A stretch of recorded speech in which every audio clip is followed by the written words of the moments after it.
अस्सलाम वालेकुम तमाम 9th क्लास के स्टूडेंट, यकीनी तौर पे आप लोग खैरियत से होंगे।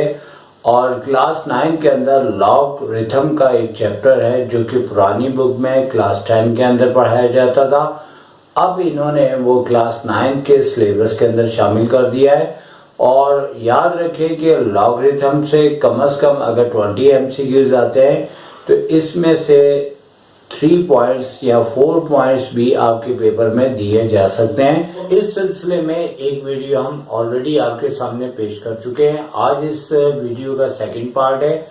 और सबसे पहले हम अगर बात करें तो इसमें शुरू के 3 पॉइंट्स हमारे पास एग्जाम में इस तरह हैं कि तकरीबन अगर हम ये कहें कि 80% कन्फर्म, यानी कि ये एग्जाम में आ सकता है। इसकी बुनियादी वजह यह है कि 80% का मतलब है 10 ईयर्स में 8 टाइम इसका आना इम्कान है।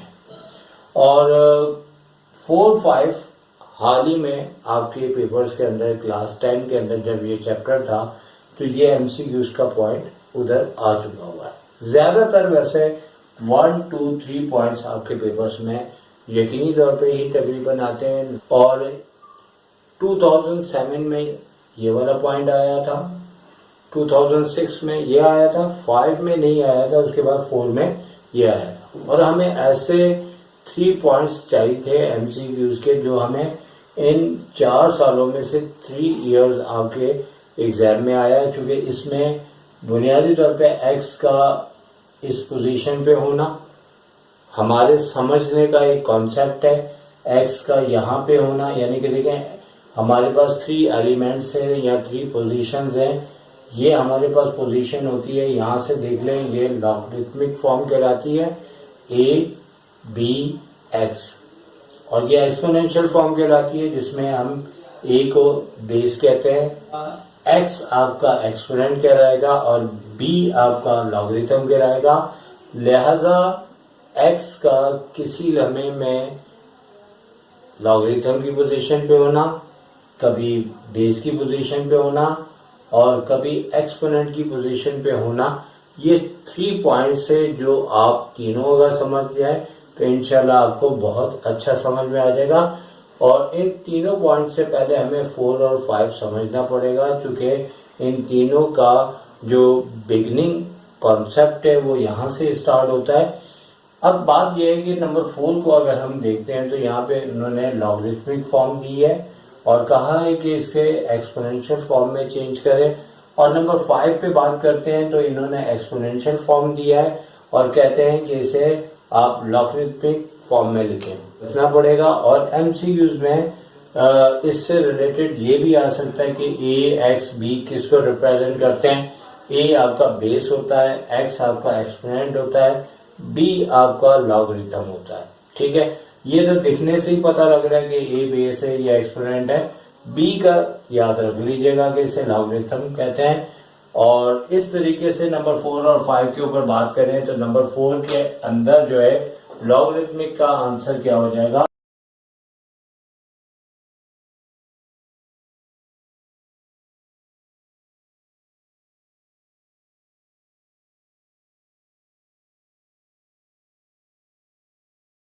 अगर ये सारा थोड़ा बहुत आपको तो याद रखना है, प्रैक्टिस करनी है। उसके बाद अब आ जाते हैं नंबर 1, 2 और 3 पे। तो नंबर 1 में लिखा है इफ लॉग 81 इसका बेस दिया है, x आपको इसका लॉगरिथम दिया है और एक्सपोनेंशियल इक्वल टू के बाद -3/4 लिखा हुआ है, देन x की वैल्यू क्या है। तो सबसे पहले याद रखें ये तीनों फॉर्म में हम एक्सपोनेंशियल फॉर्म में चेंज करेंगे। जैसे कि लॉगरिथमिक की एक्सपोनेंशियल फॉर्म नीचे दी हुई है, a यहाँ है तो बेस बन जाता है। तो अभी 81 है और बात कर रहे हैं नंबर 1 पे, तो अगर 81 दिया हुआ है तो 81 यहाँ पे आ जाएगा। अब a के ऊपर पावर x है तो यहाँ पे a इधर है तो x इधर है, तो यकीनी तौर पे x हमारे पास यहाँ पे -3/4 होगा जो कि उसकी 81 की पावर बन जाएगा। और इक्वल टू के बाद हमारे पास जैसे कि एक्सपोनेंशियल फॉर्म में b होता है और b यहाँ से लिया जाता है। इस b को यहाँ पे x लिखा होता है, कुछ भी लिख सकते हैं आप, x लिख दें और x के बाद आपने इसकी वैल्यू फाइंड करनी है। तो तीनों जो MCQs है उसमें ये सबसे सिंपल है, क्योंकि यहाँ पे x को कुछ भी नहीं करना, सिर्फ आपने 81 को सॉल्व करना है और इसकी पावर है -3/4। तो याद रखें सबसे पहले हमने क्या करना है कि 4 पावर का जो डिनोमिनेटर में नजर आ रहा है इसे खत्म करना है। तो 81 देखेंगे कि किसकी पावर 4 है, तो वो हमें मालूम होना चाहिए कि 3 की पावर अगर 4 हो तो हम -3/4 लिखते हुए इक्वल टू के बाद तो x ही आना है, तो 4 से 4 कैंसिल कर देंगे तो 3 की पावर -3 हो गया और x इस तरह से x की वैल्यू हमारे पास नेगेटिव अगर पावर आ रही है तो अपॉन में लेके जाएंगे। ये मैथ्स का रूल है और मैथ्स का अदब है कि अगर किसी बेस की पावर नेगेटिव हो तो मैथ्स में बिल्कुल इस तरह होता है, जैसे कि फॉर एग्जांपल अगर आप किसी को रोटी पेश करें तो आप उसे सीधी के बजाय आप उल्टी पेश करते, उल्टी रख दे, तो यकीनी तौर पे देखने वाला और वो शख्स इस बात से बहुत नाराज होगा कि ये क्या कर रहा है। इसी तरह मैथ्स के अंदर कुछ ऐसे रूल्स हैं जिसमें हम सोचते हैं तो हमें समझ में नहीं आता, लेकिन हमारे पास अगर बेस की पावर नेगेटिव है तो इसे पॉजिटिव करना कुछ इसी टाइप की बात है कि मैथ्स में ये रूल है कि इसे अच्छा नहीं समझा जाता, हमें इसे पॉजिटिव करना है। तो क्या करेंगे कि न्यूमिनेटर में है तो डिनोमिनेटर में चला जाएगा, तो जैसे डिनोमिनेटर में जाएगा तो 3 की पावर +3 आ जाएगी और 1/27 इसका आंसर आएगा और ये आ चुका। तो नंबर 1 का आंसर क्या हो गया 1/27। अब याद रहे कि x की पोजीशन यहां पे आएगी और ये पोजीशन क्या कहलाती है, बेस कहलाती है, जिसे a से रिप्रेजेंट किया जाता है। तो x बेस है, पावर 4 है और इक्वल टू 81 दिया हुआ। अब यहाँ पे नंबर 2 और 3 में क्या होगा कि x की या तो पावर होगी या x खुद पावर बन जाएगा। तो हमें क्या करना है कि देखें x 81 के इक्वल होता है लेकिन अभी नहीं हो सकता, क्योंकि ये 4 है तो इसकी पावर क्या है 1 है। तो हमें करना क्या है कि यहाँ 4 है तो इधर भी 4 लेके आना है। तो सोचना पड़ेगा कि कौन सा नंबर है कि जिसकी पावर 4 हो तो वो 81 हो। तो यकीनी तौर पे आप सोच लेंगे और वो है 3 की पावर 4। तो अब क्या है कि पावर जब दोनों की इक्वल हो जाएगी तो पावर को तो कैंसिल कर देंगे और x की वैल्यू हमारे पास कितनी आ जाएगी 3, और यही हमारा स्मार्ट सा आंसर होगा। और हम यहाँ लिख देते हैं कि इसका आंसर क्या है 3 है। अच्छा, अब सवाल ये पैदा होता है कि ये पॉइंट जो है बहुत इजी था और एक पॉइंट हमें ऐसा लेना होगा जो कि थोड़ा मुश्किल हो, ताकि हम एक तीर से 2 शिकार करें, क्योंकि हमारी वीडियो का मकसद पूरा हल हो जाए। तो अब यहाँ पे मैं एक्स्ट्रा लिख देता हूँ और इसी पॉइंट के ऊपर मैं एक अपना पॉइंट इस तरह से बना लेता हूँ, जैसे x की पावर 4 इक्वल टू 81 है।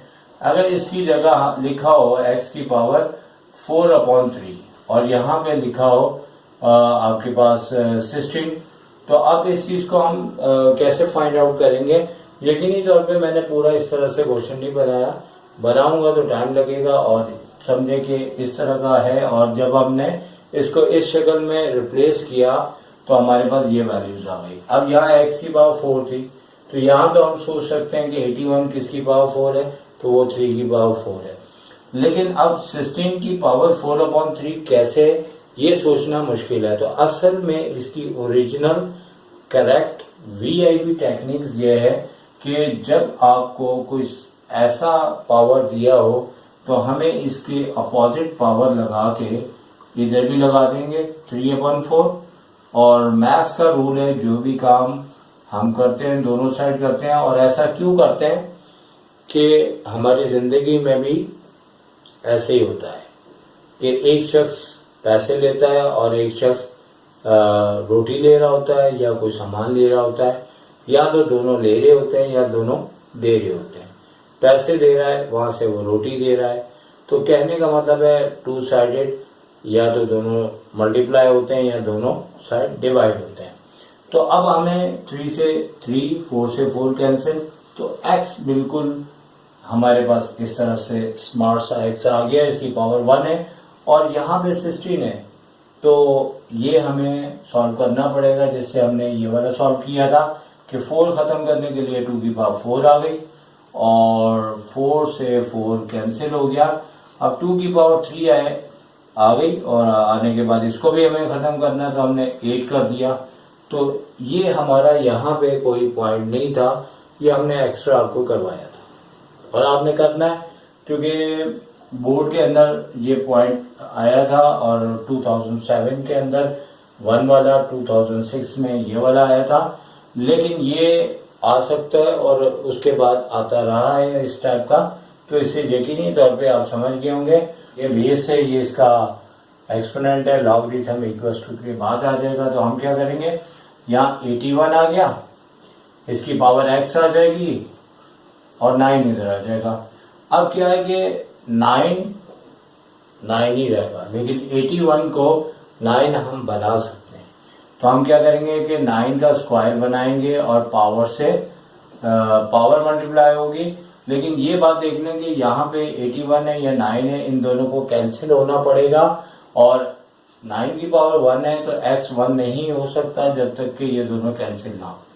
तो अभी जो है वो क्या हुआ है कि अगर हम पावर को पावर से मल्टीप्लाई करते हैं तो 9 की पावर 1 है, इससे ये कैंसिल हुआ तो 2x इज इक्वल टू 1। तो x की वैल्यू क्या आ गई 1/2।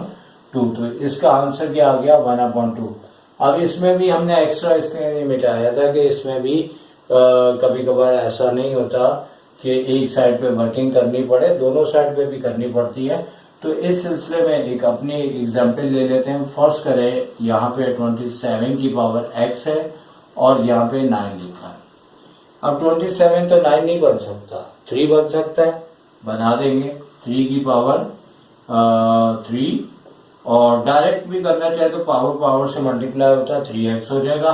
और यहाँ पे अब ये जैसे यहाँ पे तो 9 रहा था ना, तो इसको भी अब हमें 3 बनाना है, तो 3 का स्क्वायर बना दिया, 3 से 3 कैंसिल हो गया तो क्या हो गया 3x इज इक्वल टू 2। तो x की वैल्यू हो गई 2/3। तो ये हमने एक एक्स्ट्रा एमसीक्यूज आपको करवाई और इस तरह की आती ही है और ये तो हमने बहुत पहले ईयर्स की एमसीक्यूज नोट की हैं और ये बार बार एग्जाम में रिपीट होती जाती हैं, चाहे वो मैट्रिक में थी, 9 में और बुक के अंदर और भी दी हुई है, वो भी आपका। ये नंबर 6 पॉइंट है जो मेरा फेवरेट है, बहुत अच्छा लगता है, बहुत ही प्यारा लगता है। अपने कोचिंग सेंटर्स में शुरू से लेके आज तक जब 3 किस्म के मैं टेस्ट देता हूँ अपने स्टूडेंट्स के, एक नॉर्मल टेस्ट होता है, एक एवरेज और एक एबनॉर्मल टेस्ट होता है। एबनॉर्मल का मतलब ये है कि जाहिर सी बात है जब नॉर्मल टेस्ट होता है तो मेरा मकसद होता है बच्चे जो है ना तैयारी कर लें, क्योंकि पूरी बुक पढ़ के आएंगे तो इनको इतना मुश्किल पेपर नहीं देना चाहिए। और जो एवरेज होता है जाहिर सी बात है वो नॉर्मल लेवल पे पढ़ चुके होते हैं, तो एवरेज लेवल में ये होता है कि जो मुश्किल क्वेश्चन होते हैं उठा के दे देते हैं। तो तीसरा लेवल एबनॉर्मल होता है। एबनॉर्मल में क्या होता है कि उनसे मैं ये कहता हूँ तुम नहीं कर सकोगे पेपर, और वो कहते हैं सर करके दिखाएंगे। तो फिर ये आपस की जंग होती है और उसके बाद हमें 100 स्टूडेंट के नंबर आने के इशारे मिल जाते हैं कि ये बच्चा कुछ ना कुछ करेगा। तो ये आपका एक चैलेंज है, आप इसका आंसर बताएं। हम आपको यूट्यूब के जरिए गिफ्ट तो नहीं दे सकते, शाबाश भेज देंगे और कमेंट्स करें। और तमाम वो बच्चे जो इस वीडियोस को देख रहे हैं और उनके जो बहुत ही जीनियस स्टूडेंट्स हैं उन्हें बोलें कि इसका आंसर दे और किसी टीचर से नहीं पूछना, आपने खुद करना है। मुझे इंतज़ार रहेगा।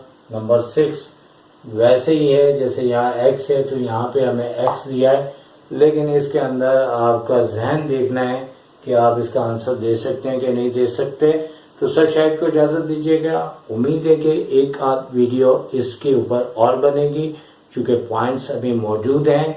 और सर शायद को इजाज़त दिए। टेक केयर, अल्लाह हाफिज़।